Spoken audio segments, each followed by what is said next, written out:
So now that we are in the Western and the Eastern Conference Finals right now, we've had some time to look at the NHL and some of the rookies that we've seen here in the 2020 Stanley Cup Playoffs. We're going to be highlighting some of the top players in this video. If you like what we're doing here at Goal Line Hockey and want to see the latest news around the NHL, make sure to give this video a thumbs up and a subscribe down below. And let's talk about the rookies in the 2020 Stanley Cup Playoffs.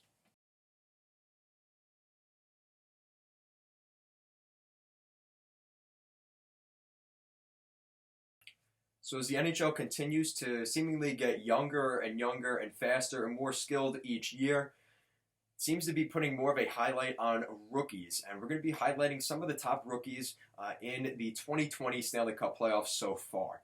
So starting things off, we're going to head up to Colorado. And Colorado may be disappointed with how things ended up. They did lose their series to the Dallas Stars in 7 games, but a lot of future excitement for this team because you have a defenseman in Cale Makar that just absolutely tore up the league during the regular season. He tore up the playoffs last year in 2019, and he continued that success in the postseason here in 2020. Just an unbelievably great player, a great skater, a great he's just able to read plays really well. He scores goals, he puts up points. What more could you want from a defenseman? And he's been a very nice replacement to some of those guys that, honestly, the Colorado Avalanche have been losing over the past couple of years. Guys like Tyson Barrie, who they lost in that trade with the Maple Leafs, Eric Johnson, as he continued to get older. So he's been a great replacement in that top 4 rotation there for the Colorado Avalanche. And really an important piece for them moving forward. And if he wins Rookie of the Year this year, I would not be surprised. He is a finalist, so we'll see how things play out with that. And now we move on to the Vancouver Canucks, who this is obviously going off of really star-talented young defensemen. We're continuing that category as Vancouver Canucks defenseman Quinn Hughes has been the epitome of that. Unbelievably great player. He's been able, again, if anyone has a chance to swipe the Calder from Makar, it's going to be Quinn Hughes. And he is just that skilled. Just the amount of points he put up this season, the maturity level that he has already as a rookie is just unbelievable. And this is a guy that the Vancouver Canucks, absolutely a great steal, a great top 10 draft pick. And they really are getting the rewards from this guy. And over the next, hopefully, many years to come, already a top pairing defenseman for the Vancouver Canucks. Very exciting future ahead for him, and just his ability to move the play around, create offense, move the play forward. Just a great player, and the Vancouver Canucks can definitely give him a pat on the back for the success they had this season. A lot of that is because of Quinn Hughes' play in this year's playoffs. So now moving on, we're staying in the Western Conference as we look at Dallas Stars forward Denis Gurianov. Denis Gurianov is a name that you've probably heard of a little bit here and there. This is a guy that, he's a big reason why the Dallas Stars are in the Western Conference Final. He's just a great player. His Game 6 in that Calgary series was huge. He really put on a performance in that game, and he has just continued to do that throughout this year's playoffs. He's playing, we talk about the Dallas Stars. You're always talking about Radulov, Sagan, Ben. Let's be honest, a lot of those guys in the top 6 have been struggling over the past couple of years and maybe underperforming. So the Dallas Stars really need to rely on their depth to get that goal scoring and that extra depth into their lineup. And Denis Gurianov has been a huge part of the success for the Dallas Stars. So hopefully that continues as he continues to develop. He had some issues early on with being in the KHL and struggling a little bit in the AHL, but he has really gotten into his game here in the NHL and hopefully for many more years for the Dallas Stars. And then we look at another guy from the Montreal Canadiens, the first guy in the Eastern Conference on this list. And when I'm talking about the Montreal Canadiens, we are talking about Nick Suzuki. What a playoffs for Nick Suzuki, putting up hat tricks, putting up multiple goal games.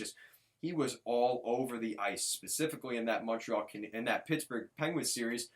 But even in that series after, where he looked really good. And I got to say, even in that Philadelphia series, he looked really solid up until the end there for the Montreal Canadiens, was producing most of the goals, let's be honest, in that Philadelphia series.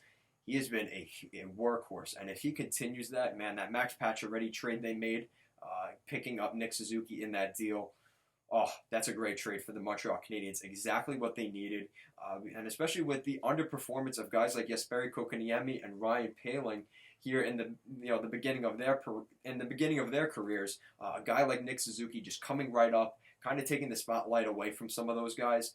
Huge for the Montreal Canadiens.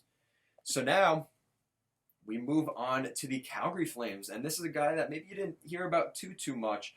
But with the Calgary Flames, Dylan Dubé. Dylan Dubé put up some pretty solid numbers. After scoring 6 times in 45 games this season, he chipped in 4 goals in his 10 playoff games with the Calgary Flames. So he was doing pretty well, almost a goal per game in the postseason this year. The Calgary Flames obviously didn't have a great playoff run this year, so he did only play in 10 games. But nonetheless, he still did pretty well for the Calgary Flames, a team that's in a little bit of transition as guys like Michael Backlund continue to get older. We've seen, some of the guys move on here and there.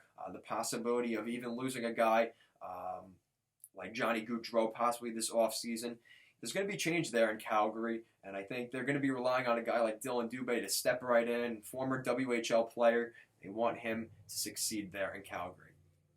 So now this is another name that I think, I don't think anybody's going to be surprised. The lone goaltender on this list, once again, going up to Vancouver as we look at Thatcher Demko. Thatcher Demko, in his very limited time in the 2020 Stanley Cup Playoffs, he looked unreal. I mean, there were points where he just was unstoppable against Vegas. Vegas ultimately pulled it off because of the lack of experience from a lot of the youth there in the Vancouver Canucks organization, just not pushing the play enough, not putting enough pressure on the Golden Knights defense. They only put up 14 shots in that Game 7, and really it was up until the end where Thatcher Demko kind of let things off in those final 5 minutes. But besides that, those 2 games, he was unreal for the Vancouver Canucks, and kind of coming out of nowhere because Markstrom was playing very well for the Vancouver Canucks.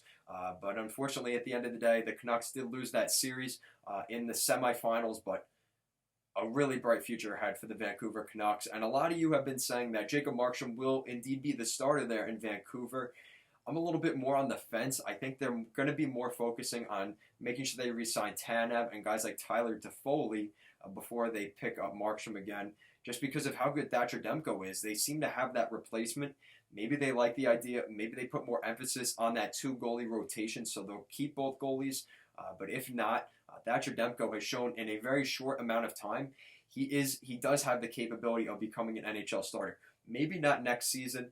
He may be a 1B option next year, but within the next 2 or 3 years, you have a great starting potential goaltender in Thatcher Demko. All right, so that's it for this group of guys. There are a couple of other guys that I could have thrown in here, but just a couple of honorable mentions. The Vegas Golden Knights, Nicholas Waugh, who has looked really good for the Vegas Golden Knights, just continuing to add to that depth in the organization there for the Golden Knights, playing around some great players. He has really thrived here in the 2020 Stanley Cup Playoffs. The Philadelphia Flyers, you've got a guy in Philip Myers who really looked solid. He was playing a lot of minutes for Vigneault, specifically in that New York Islanders series. A great penalty-killing defenseman, a tough guy to play against, got a chip on his shoulder. He looked really solid for the Philadelphia Flyers.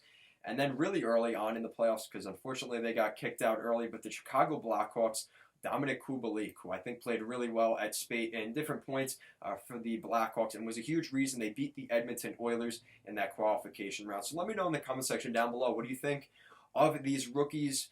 Who is your top rookie here in the 2020 postseason? Let me know in the comment section down below. And if you like what we're doing here at Goal Line Hockey, want to see the latest news around the NHL, make sure to give this video a thumbs up and a subscribe down below. Thank you so much for watching, and have a great day.